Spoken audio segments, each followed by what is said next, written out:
Hey everyone, welcome back. I'm going to do a shorter video today.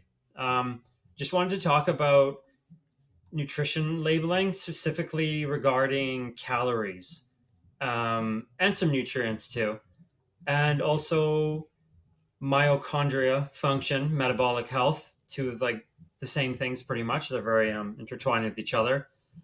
And how, yeah, if you're looking at like, let's just use a steak for an example. It says it's got 350 calories, 17 grams of saturated fat, this much sodium, this much vitamin D, whatever else is in it. Um, so that nutrition label is assuming, and this is with every nutrition label, that you have a healthy mitochondria, that your mitochondria, I mean, are healthy and functioning, and your metabolic health is good.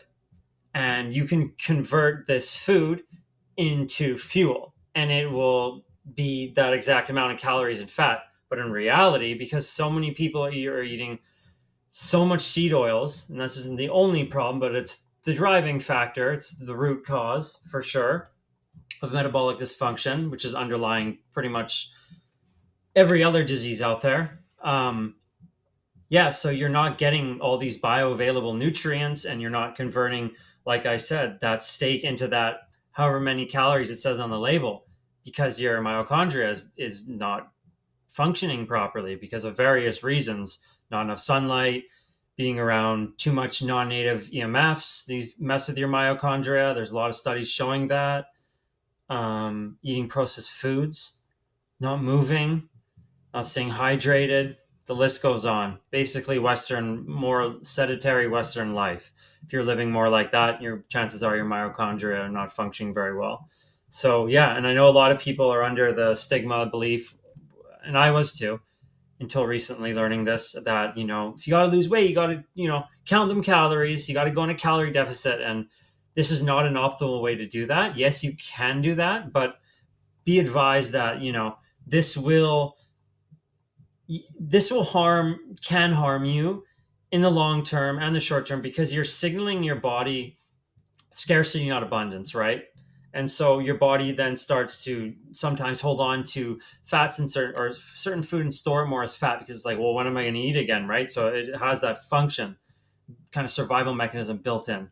um, so yeah, don't signal your body scarcity. Signal it abundance, but signal it the right abundance. Signal it good, healthy carbohydrates like fruit and raw honey and things like that. And signal it good, healthy foods like steak and raw cheese and raw dairy milk if you can get it.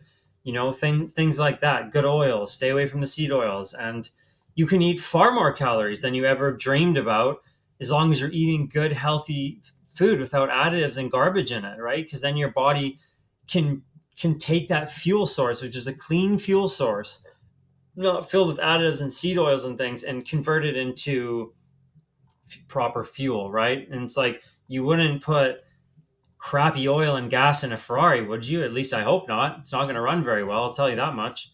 So, yeah, this whole thing of like you got to count your calories, you got to be in a calorie deficit to lose weight, and it's just crazy. Like, I mean, the best possible thing I think you could do, in my own personal opinion, is like I just said, eat quality food, eat really good, healthy, grass fed and finished food, organic foods, and watch.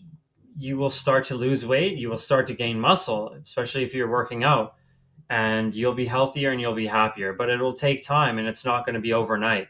So just know that. And one last side little thing that it breaks my heart too in a way is like Coca-Cola has this thing called the global energy network, and it's like as long as you exercise you can drink this Coke, you can eat these Oreos, you can eat these ultra processed foods, and you can essentially, they're telling people, which is very nefarious, that you can out exercise a shitty diet. And this is where the whole like cheat day and all these things come in. And like, to be honest, like I'm not a fan of the cheat day thing. I think like if you have your diet dialed in and you're eating well and thriving, you don't need to cheat day and eat these crappy, foods. But hey, some people like to do that and that's what they're going to do, and like I respect that. That's totally cool, but that's just not the route I would personally take myself. But you do you, right? And this is just information I want to drive out into the ethos kind of thing. And yeah, let people know what's up, because there's so much crappy information out there, and there's so much bullshit. Yeah, just like lying and stuff. Like, and I want to say, full disclosure, like, I'm only doing this because I want to help people and I want people to feel better. I do this for free on my own time. I have no, what do you call it? I have no like agenda behind this. I just, yeah, I really want people to get the right information and do good for their bodies, because you deserve to be healthy, as do I, and we deserve to live in a healthy society. So, yeah. Anyways, just wanted to let you guys know that this is coming from an authentic place. And yeah, so there you go. Take the information and do what you want with it. And I hope that you enjoyed it. And if you did enjoy it, I'd love for you to share it with your friends and family. Like it, leave a comment, subscribe. Really appreciate that. And yeah, we'll see you next time. Adios.